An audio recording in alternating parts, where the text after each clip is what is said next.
Good morning mga ka-idol. Mayroon tayong panauhin. Nandito si Sir. Saan gagaling? Malolos. Malolos, Bulacan pa siya nanggagaling. Yung problema sa kanya ay may warning na PS at saka check engine. Bago natin tutorial, intro muna tayo.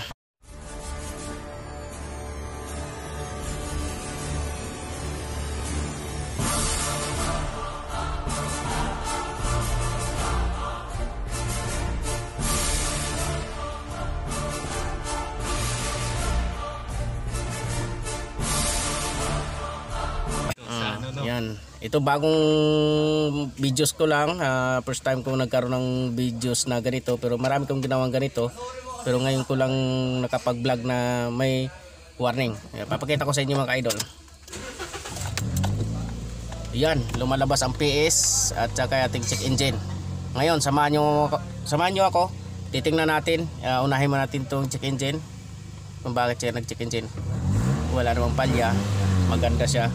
Okay, samahan nyo ako mga idol. Hindi dito okay. Hindi daw gumagana yung speedometer niya. Itong matigas yung manibela.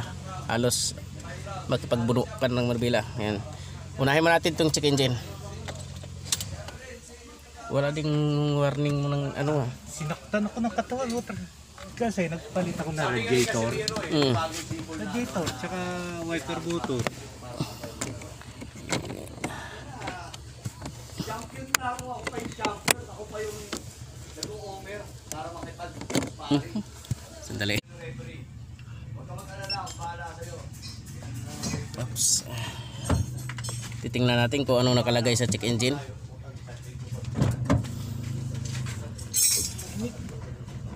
Mayroon nga dito isa. Mayroon isa dito mga idol. Yan o. Titingnan natin kung anong nakalagay. Yung ating diagnose, vehicle speed sensor E. Ayun, kaya nagkakaroon siya ng mga ka-idol. First time kong may video ganito pero marami kong ginagawa. Kaya nga mayroon siyang check engine dahil sa sakit ng speedometer. Durog na to. Kaya tumitigas yung kanyang manibela. Okay, ngayon samahan nyo ako mga ka-idol. Titingnan natin. Open na natin siya. May tagas yung ano mo. Ito po yung speedometer niya mga ka-idol, you know. Hindi ka namang buo naman. May naputol kasi gulong wire nito kasi itong lumalabas speedometer, vehicle speedometer yung sensor so titingnan mo natin. Ay kinatay na yung ating fuse box. Problema nito, kahit wala nang susi, pag nakabig mo yung wiper, gumagana yung pan. Yan, dito pan gumagana. Ito may stock na tayong fuse box. Yan, gumagana yan, pati blower. May set it up sila dito. Nagagaling pa to ng ano, Bulacan, Bustos? Malolos. Malolos, Bulacan. Sunog yung linya niya. Yan, ako na nagpalit niyan. Ikaw na nagpalit. Sinundan ko lang. Pero sila ang gumawa dito ng ano, relay. Yan, doon San Jose. San Jose pa nagpagawa. Mas malapit ka sa San Jose.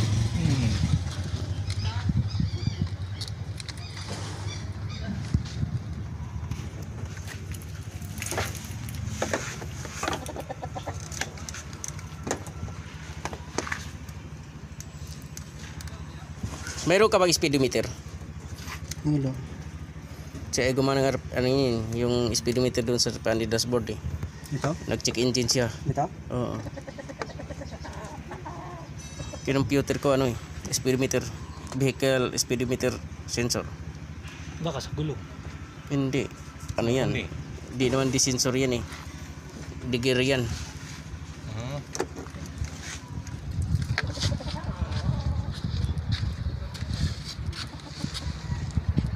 Nila na yung bituka niya. Ano, hilahin ko?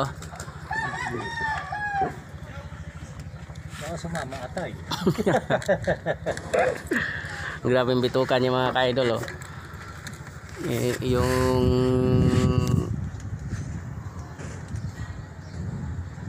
tinatsani na po mga ka-idol. Tinatsani na yung nilodi yung ano.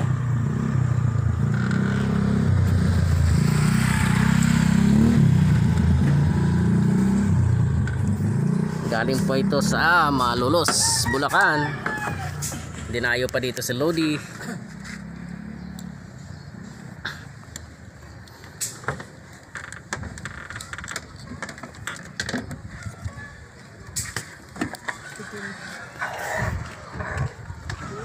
Hol, dugo ng manok mo. No? Dugo ng manok mo. Naiwan. Saan? Andun.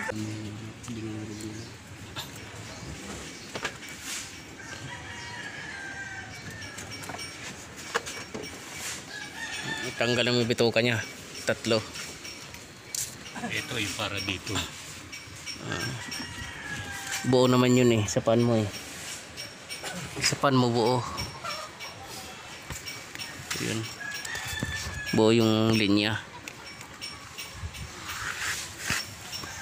Nahirapan sa isa. Yung isa kasi yung dalawa. Maliit, no?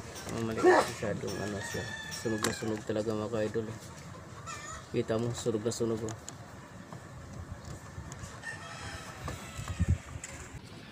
Yan, pati linya ng pan naayos na ni Lodi. Kasi ay pinagpuputol-putol sa gumawa. Tapos hindi nakahinang. Nakahinang kaya to? Hindi ko binuksan Hindi siya nakahinang. Para sa akin mga ka-idol, pag mga motor ng magputol tayo, kailangan nakahinang kasi mainit. Kita mo yung wire niya malalaki. Ibig sabihin persado siya. Malakas ang kuryente. Oo, malakas ang kuryente. Pag hindi nakahinang, posible yung masunog yung ito rin. Masusunog ito pag nakabuhol. Ang daming problema pa ito mga ka-idol, yung PS. Pero nawala na yung ano niya, nawala na yung check engine niya, pero doon pa rin yung PS. Dito lagay nito. Pag may highway patrol, boss, samkit to.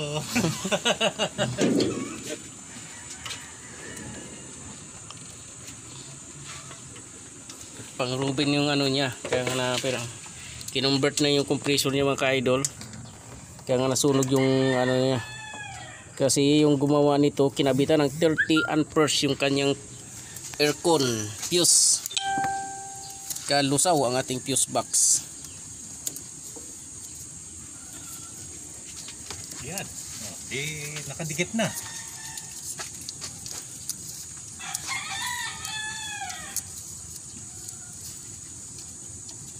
Si Boss Bong nandun pa rin.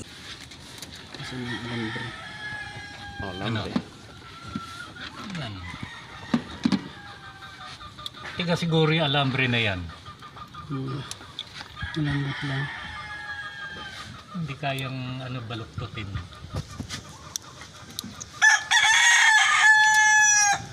Tanggal ang bituka niya. Tanggal. Tanggal ang alis. Ano yun lang. Ayun yung wire. Ito gaano ka masilan to, tapos ginaganyan lang ng gumagawa. Pinaglalaruan lang. Yung mga gumagawa nito ito ba nilagyan relay, okay lang na ito, may relay. Mataas din ang amperes ginamit niya dapat 10 amperes lang to. 15 sa busina nyo 20 amperes. May 15 amperes ka ba dyan? Busina nyo ang taas Pwede nga 20. busina. Nakabukod naman yung ano yan. Hindi naman delikado yung busina. Grabe mga ka-idol, sunog yung wiring. Sunog pala yung wiring mga ka-idol. Ito yan, papunta ron sa loob. Kakatay na natin lahat. Kahit anong gawin mo, sunog yung papunta sa loob. Kaya madugong labanan. Mga ka-idol, grabing trouble na. Hanggang loob na pala sunog yung aircon. Yan. Pati module. Papunta nyo dito, walang aircon? Mayroon. Iyo kasi nakarelay nga. May aircon yan. Kasi nakarelay sa Relay. Tapos, binago ng linya ba? babalik na sa dati.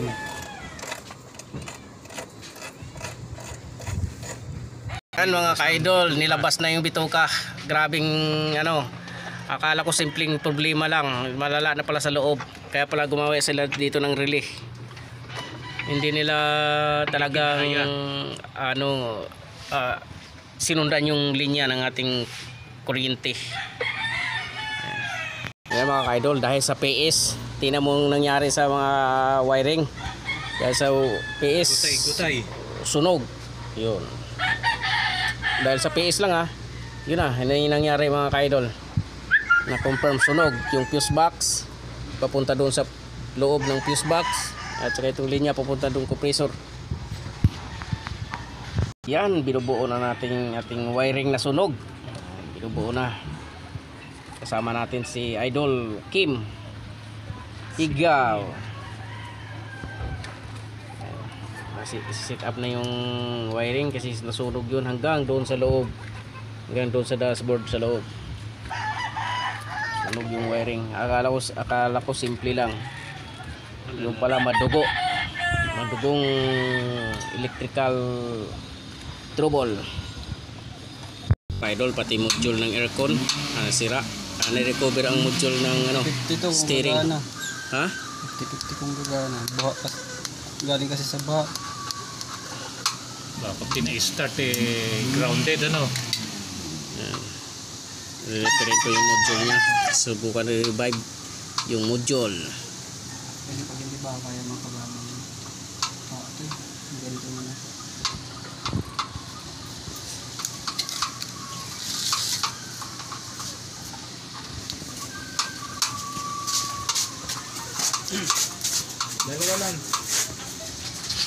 Mga ka-idol, tingnan mo nangyari sa kanyang support. Yan natanggal. Isa, dalawa, tatlo nasa loob. Tanggalin natin. Yun nawala tornilyo. Isa, ito na lang nakakapit. Andito pa yung isang tornilyo naiwan. Yan mga ka-idol.